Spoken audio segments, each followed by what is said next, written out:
की हे संविधान किती उत्कृष्ट आहे, किती चांगलं आहे किंवा किती बेकार आहे.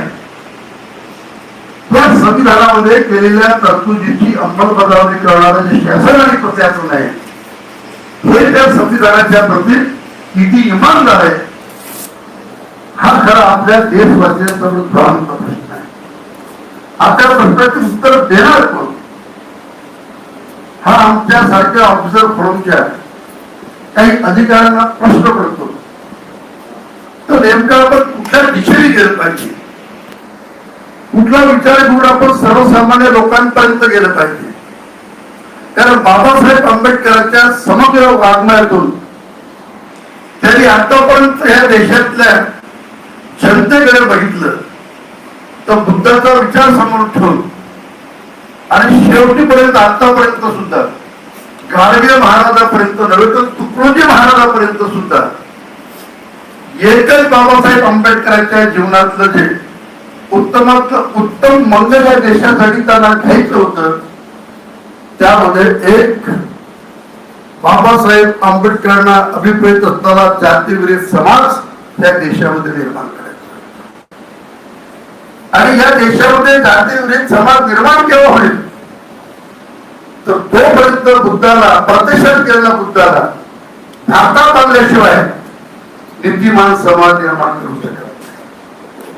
आणि जोपर्यंत नीतिमान समाज निर्माण होणार नाही आणि बुद्धाच्या जवळ ह्या देशातली माणसं जाणार नाही तोपर्यंत जातीविरहित समाज निर्माण करणं हे भारतीय संविधानामध्ये अभिप्रेत असलं.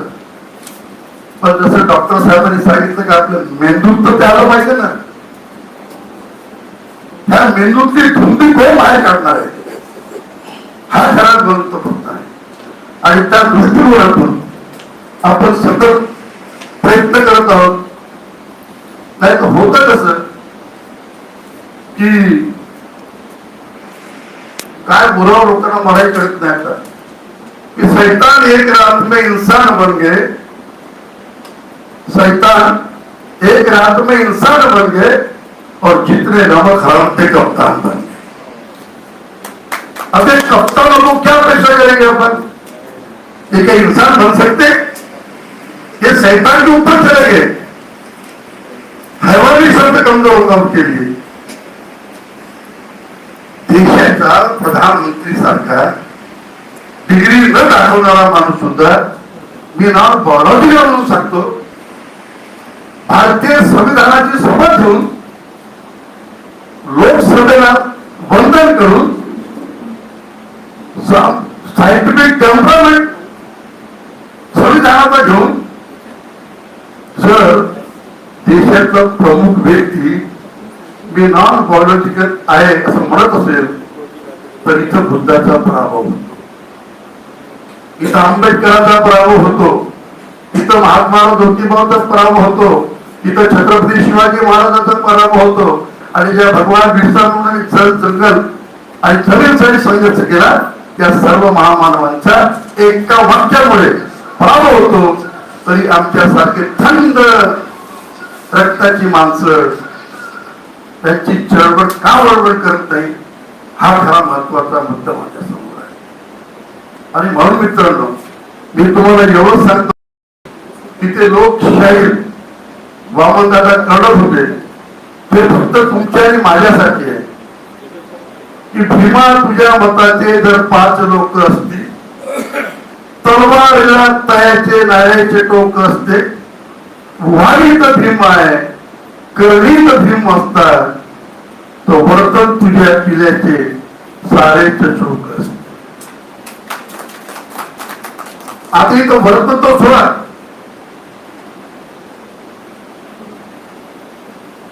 आता वर्तनही बरोबर आहे की नाही हे कसं सापडून बघायचं असतं. या देशामध्ये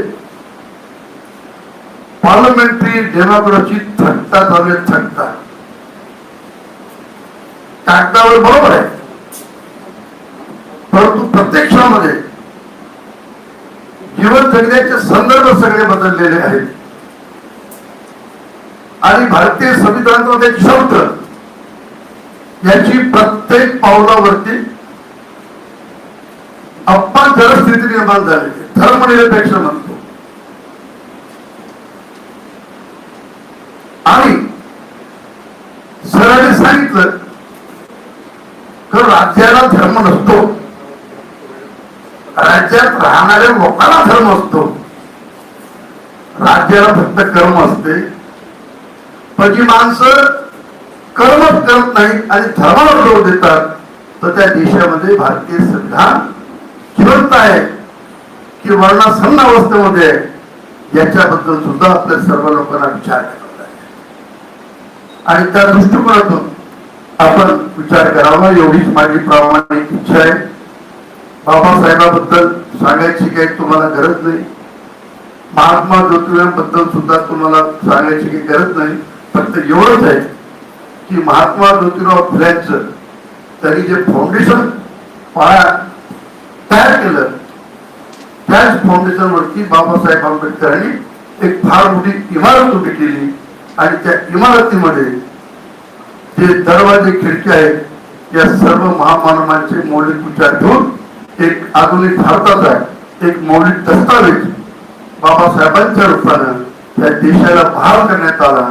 पण या दस्तावेजाला कस्टोडियन म्हणून आपण कसं त्याचा सांभाळ करू शकू हा आपल्या समोर प्रश्न आहे. पुन्हा एकदा आपण इथं आलात, आपल्या सर्वांचे स्वागत करतो, आपल्याला धन्यवाद देतो. फक्त एकच खंत व्यक्त करतो की महाराष्ट्र ऑफिसर फोरमचे 750-800 नंबर एकट्या नागपूर शहरामध्ये आम्हाला असं वाटलं होतं ते आमचं तिसरं सेशन होतं आणि या कार्यक्रमाला बाबासाहेब आंबेडकरांच्या आणि महात्मा ज्योतिराव फुलेंच्या नावाने किमान आणि आंतरराष्ट्रीय ख्यातीचे एक वक्ते आपण बोलल्यानंतर सुद्धा त्या आपल्या समाजाची एवढी दयनीय अवस्था असेल तर हा समाजच बाबासाहेब आंबेडकरांच्या आणि महात्मा ज्योतिराव फुलेंच्या विचारांचा मारक आहे असं माझं स्वतःच मत आहे. आणि त्यामुळे आता पुढे तुम्हाला काय विचार करायचे ते करा. लाईव्ह मध्ये फक्त 5 दाखवू शकतो पंचशील, पण ज्या पंचशीलाचा डॉक्टर बाबासाहेब आंबेडकर त्यांच्या उभ्या आयुष्यामध्ये पालन केलं, धर्मांतराच्या पूर्वीपासून पालन केलं, त्या बाबासाहेब आंबेडकरांच्या लेकरांनी पहिल्या शिलाचं भंजन केलं. पानाची पाहता वेरमणी शिक्का पदर दुसऱ्या शिलाचे तिसऱ्या शिल घ्या, चौथं घ्या, 5व्या घे. बुद्धाचं फाउंडेशन हे बुद्धाचे सील होते आणि ते बाबासाहेब आंबेडकर त्याच्या हयातीमध्ये पाडलं. म्हणून तो ते बाबासाहेब संघर्षातून ध्येयाकडून धुळीतून ध्येयाकडे गेले आणि त्या हवं त्या पद्धतीनं त्या देशामध्ये संविधान तुम्हाला आणि आम्हाला बहाल केलं. पण तरी काय अवस्था आहे याबद्दल फार सांगणं अवघड आहे. मी मोठा विचार करतो डॉक्टर जर मला काही कळत नाही सर की आदिवासी लोकांचा 2018 सुप्रीम कोर्टाच्या फुल बेंचनी निर्णय दिला होता की राज्य सरकारने ज्या डुप्लेट आदिवासींचं अपॉइंटमेंट केले त्या त्यांना पहिले बाहेर काढा आणि पहिले ह्यांना घ्या. पण आतापर्यंत 2018 पासून तर 2026 पर्यंत हे जिथं घुसले ते बाहेर कधी आले नाही आणि हे बिचारे कधी आतमध्ये गेले नाही. मीच माझ्या तुम्ही भीम केला होणार आणि दोष देऊ पुन्हा कोणाला दोष द्यायचा आपण. आणि त्या अर्थाने आपण या सर्व गोष्टीकडे बघायला पाहिजे एवढीच आपण अपेक्षा करतो. आणि बाबासाहेब आंबेडकरांच्या संदर्भामध्ये त्यांच्या जीवन संघर्षातून बाबासाहेब म्हणतात, मी म्हणत नाही, हे जरा समजून घ्या. तू कोण डॉक्टर साहेबांसारखे, मी म्हणतो आता ते माझं नाही आहे, हे बाबासाहेब म्हणतात कि हमने भी जिंदगी के कई रंग देखे, हमने भी जिंदगी के कई रंग देखे, कभी धूप कभी छाव तो कभी बारिश के संग देखे हैं, और जैसे जैसे मौसम बदला लोगों के बदलते रंग देखे हैं. ये उन दिनों की बात है जब हम मायूस हुआ करते थे, अपने मायूसी के गीत लोगों के सुनाया करते थे, हमारे गीत सुन के लोग हमारी मजाक भी उड़ाया करते थे, तब कभी कभार हमारे आंखों से आंसू भी टपका करते थे। आज हमारे जिंदगी ने एक नया मोड़ लिया। अब तो हम दूसरों की जिंदगी में खुशी के बीज होते और रोना भी पड़े दोस्तों तो हंसते हंसते रो लेते। तो कब तक रोते रहेंगे, ये भी तो सवाल है सर। हंसने के दिन तो आना चाहिए, संविधान देश को तो बहाल होना चाहिए। जिंदगी जीना तो भाग्य तो जीते हैं, पर हमने भी संविधान का कुछ अंश अपने में लाना चाहिए, तो बात बनेगी दोस्तों। ते तर ठेवल्यानंतर तशी जिरावे आणि बाबासाहेबांचे आणि बुद्धाच्या फोटोकडे पाहावे आणि भारतीय गुंतवणूक करत राहावे, कसं व्हायचं? अवघड अवस्था आहे, पण तरी आपल्याला काहीतरी करतच राहावं लागणार. त्या अर्थाने आपण सर्वांनी या उपक्रमाकडे बघावी एवढी अपेक्षा व्यक्त करतो. आणि पुन्हा एकदा सांगतो की हर फूल हर कली जले पर बहर न जले. हर फूल हर कली जले पर भर न जले. हर रंग हर नस्ल जले पर जिगर न जले. चलती है तो दुश्मनी करता है लेकिन दोस्ती न जले. है दोस्तों, है बाबा के दीवानो, अरे तुम जलो या मैं जलू, लेकिन बाबा की कोई बस्ती न जले. एवढं जरी आपण विचार केला मित्रांनो तर ती संविधान रक्षा हो जाएगा. चित्रात मार्ग होता त्याचा पुन्हा एकदा आपल्या सर्वांना धन्यवाद देतो आणि माझं अध्यक्ष लांबण्यापासून इथं थांबतो. जय हिंद, जय बुद्ध, जय भीम, जय भारत.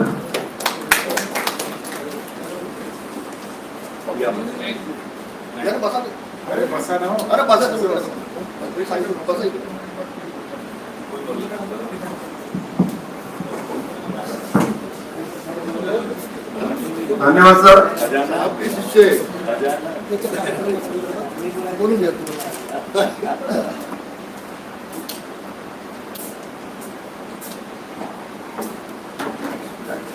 आप ही बता दो.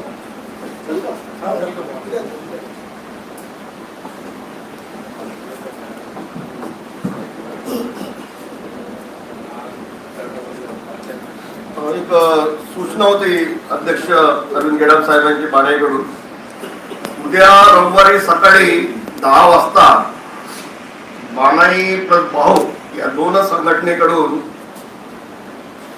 National care of human health याविषयी डॉक्टर संजय गाडेकर यांचे व्याख्यान आहे. या कार्यक्रमाला उद्या सर्वांनी उपस्थित राहावं अशी सरांची विनंती आहे, माझी सुद्धा विनंती आहे. यानंतर महाराष्ट्र ऑफिसर फोरमचे ज्येष्ठ सदस्य राष्ट्रपाल तेलतुंबडे साहेब यांना विनंती करतो की त्यांनी आजच्या कार्यक्रमाचा समारोप आणि आभार प्रदर्शन करावं. त्यानंतर राष्ट्रगीत होईल आणि राष्ट्रगीतानंतर कार्यक्रम संपेल.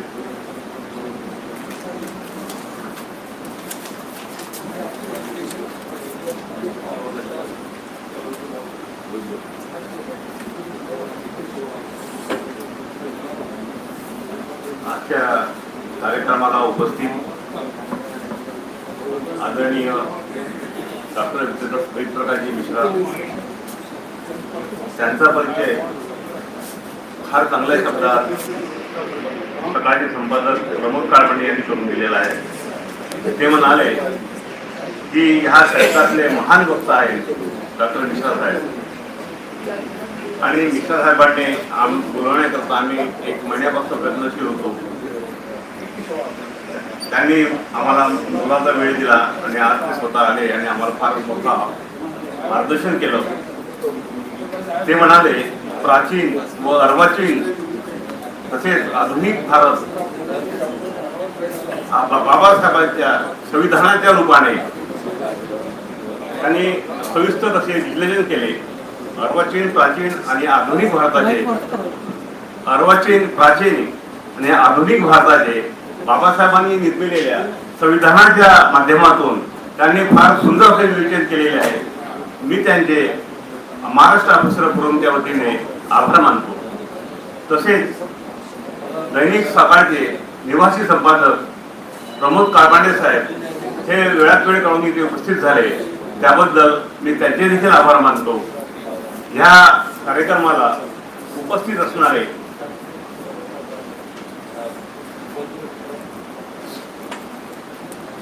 चंद्रिकापुरे साहेब, सचिनानंदजी दारोंडे साहेब, बाणाईचे अध्यक्ष अरविंद गेडान साहेब, छोटू शेंडे साहेब,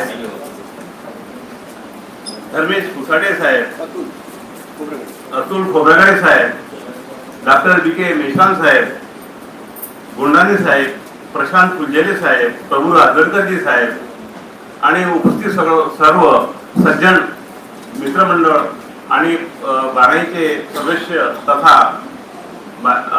कार्यक्रमासाठी आलेले सज्जन लोकांचे मी सर्वांचे आभार मानतो.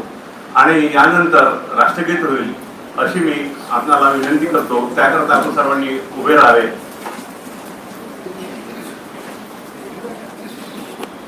जनगण मन अधिनायक जय हे भारत भाग्य विधाता.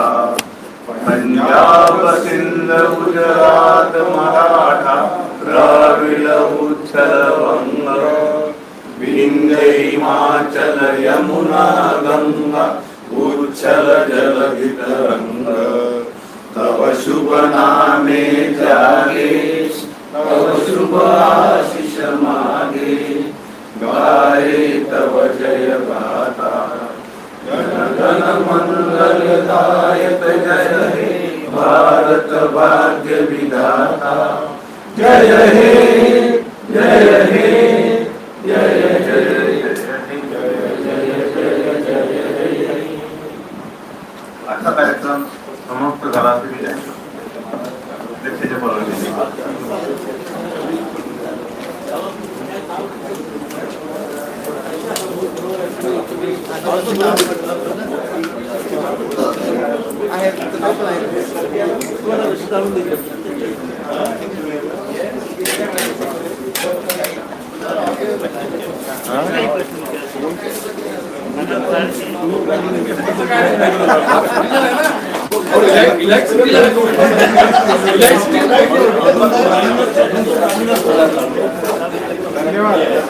प्रतिनिधित्व खऱ्या भारतात